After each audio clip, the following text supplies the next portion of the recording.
Doctor ortho, अब दर्द भी घुटने टेकेगा।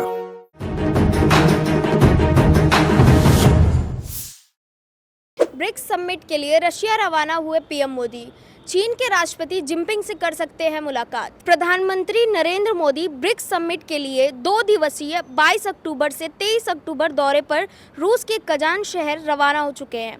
इस समिट के लिए 28 देशों के नेताओं के जुटने की उम्मीद है। ब्रिक्स सम्मेलन के साथ ही पूरी दुनिया की नज़र इस बात पर भी टिकी हुई है कि रूस में पीएम किन देशों के प्रमुख के साथ द्विपक्षीय बैठक होगी। रूस में भारत के राजदूत विनय कुमार ने बताया कि पीएम मोदी कजान में ब्रिक्स सदस्य देशों के समकक्षों के साथ द्विपक्षीय बैठक करेंगे। विशेष बातचीत में विनय कुमार ने कहा, इस सम्मेलन में आर्थिक सहयोग, जलवायु परिवर्तन और अंतर्राष्ट्रीय सुरक्षा जैसी वैश्विक चुनौतियों से निपटने पर जोर होगा। कैमरा पर्सन हिमांशु के साथ मैं अंशिका, आप देख रहे हैं channel 4 news Delhi NCR. Delhi में विधानसभा चुनाव से पहले दिल्ली के पूर्व डिप्टी सीएम मनीष सिसोदिया ने आज बड़ा बयान दिया है। आपको बता दें कि मनीष सिसोदिया ने कहा है कि आम आदमी पार्टी और कांग्रेस के बीच में गठबंधन कब होगा ये आने वाले समय में पता चल जाएगा।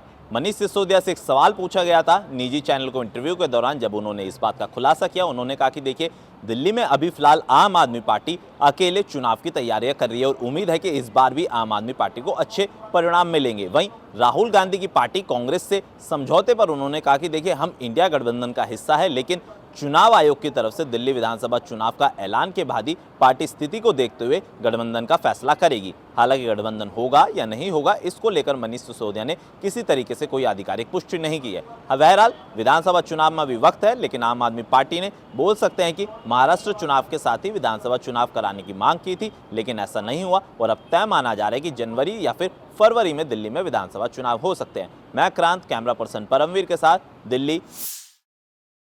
सुप्रीम कोर्ट ने एक बार फिर से योगी सरकार के फैसले पर रोक लगा दी है। सुप्रीम कोर्ट ने योगी सरकार के बुलडोजर एक्शन पर रोक लगाई है। बता दें कि उत्तर प्रदेश के बहराइच की घटना पर योगी सरकार ने एक्शन लेते हुए आरोपियों के घेरे में बुलडोजर चलाया था, जिसके बाद आज सुप्रीम कोर्ट ने मामले में सुनवाई की है और सुप्रीम कोर्ट ने उत्तर प्रदेश सरकार के फैसले पर रोक लगा दी है और अब मामले की अगली सुनवाई बुधवार को होगी।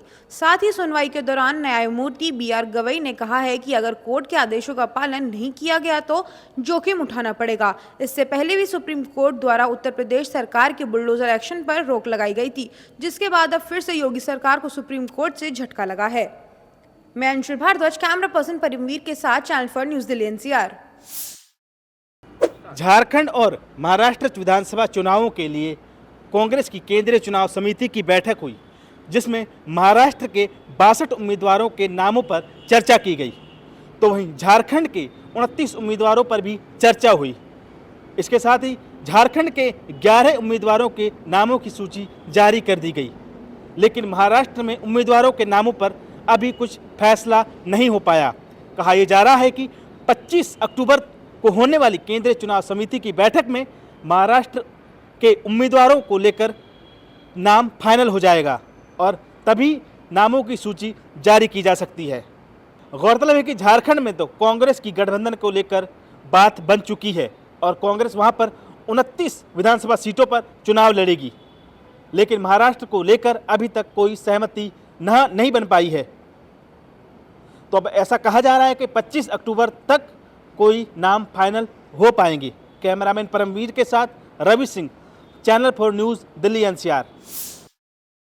दिल्ली के रोहिणी इलाके में सीआरपीएफ स्कूल के पास हुए ब्लास्ट की जांच अब और तेज हो गई है। वहीं दिल्ली पुलिस ने सीआरपीएफ स्कूल के पास के आसपास के इलाके के सीसीटीवी फुटेज के डीवीआर अपने कब्जे में ले लिए हैं। वहीं अब इस मामले में एनआईए की भी एंट्री हो चुकी है। इसके अलावा हमले वाली जगह से सीसीटीवी फुटेज में सफ़ेद कपड़ा पहने भी एक शख्स दिखाई दिया था।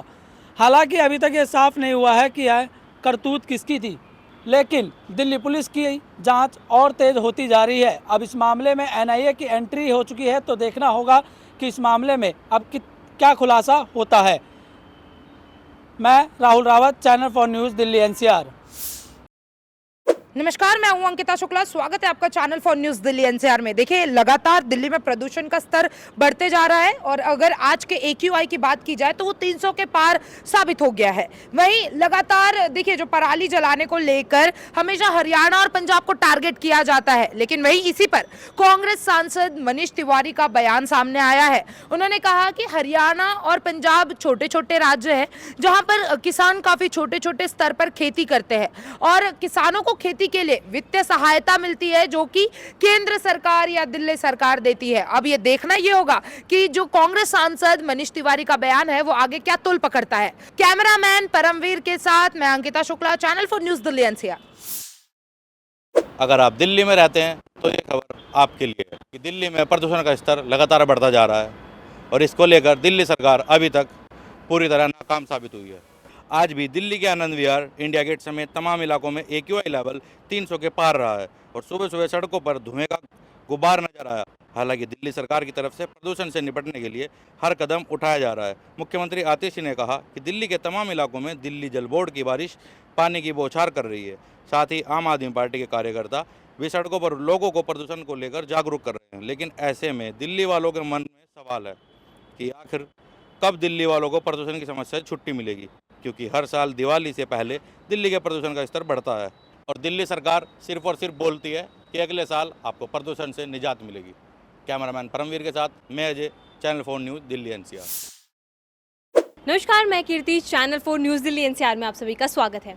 देखिए, हाल ही में जो है बम मिलने की घटनाएं, बम की धमकी की घटनाएं बहुत ज़्यादा बढ़ गई है और इसी कड़ी में इंडिगो एयरलाइंस और विस्तारा एयरलाइंस को बम से उड़ाने की धमकी मिली है। जी हाँ, इंडिगो और विस्तारा की 10 फ्लाइट को जो है बम से उड़ाने की धमकियां मिली हैं और इसके बाद जो है सुरक्षा के इंतजाम पुख्ता किए गए हैं। दोनों एयरलाइंस ने ये सुनिश्चित किया है कि यात्रियों को उचित प्रकार से सुविधा दी जाए, सुरक्षा प्रदान की जाए ताकि ये बम की धमकियां जो मिल रही हैं उनसे निपटारा किया जा सके, यात्रियों को उनका कोई हर्जाना चुकाना पड़े। अभी फिलहाल पुलिस इसकी जांच में जुट चुकी है और आगे देखना होगा कि आखिर ये जो बम भरे ईमेल्स हैं, बम भरी धमकियां हैं, वो आखिर आ कहां से रही है।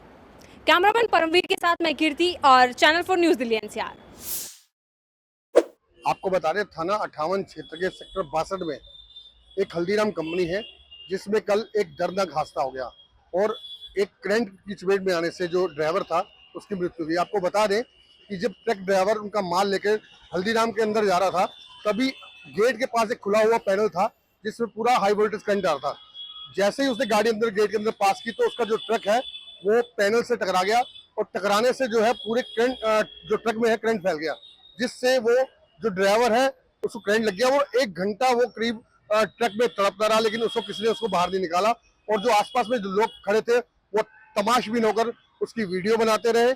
और उसके बाद जो है वहाँ जो संबंधित जो थाना है उसकी जब पुलिस वहाँ पहुंची, जब वहाँ के ड्राइवरों ने वहाँ कंप्लेन करी कि इस तरह से एक ड्राइवर को करंट लग गया, तो संबंधित अधिकारियों के संज्ञान में आने के बाद वहाँ पे पुलिस फोर्स गई। पुलिस फोर्स के पहुंचने के बाद उसको बड़ी मशक्कत के बाद वहाँ ट्रक से निकाला गया, लेकिन उसको जो पास में ही निजी हॉस्पिटल में एडमिट कराया गया जहाँ उसकी मृत्यु हो गई। चैनल 4 से प्रवीण बैलनोड़ा। लॉरेंस बिश्नोई और भाईजान की दुश्मनी खत्म होने का नाम नहीं ले रही है। इसी बीच कुछ दिन पहले भाईजान से पैसे की डिमांड भी की गई और उन्हें एक धमकी भरा मैसेज भी मिला था और अब फिर से भाईजान को एक मैसेज मिला, लेकिन इस बार उस मैसेज में धमकी नहीं बल्कि भाईजान से माफी मांगी गई है। मुंबई ट्रैफिक पुलिस को उसी नंबर से एक मैसेज मिला जिससे कुछ दिन पहले बॉलीवुड सुपरस्टार सलमान खान को धमकी दी गई थी। सलमान खान को जिस शख्स ने ये मैसेज भेजा था उसकी लोकेशन झारखंड की बताई जा रही है।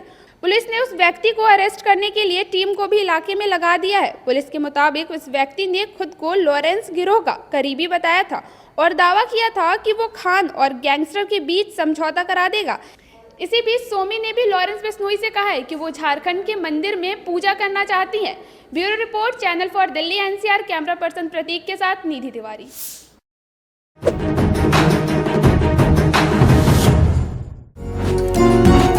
डॉक्टर ऑर्थो, अब दर्द भी घुटने टेकेगा।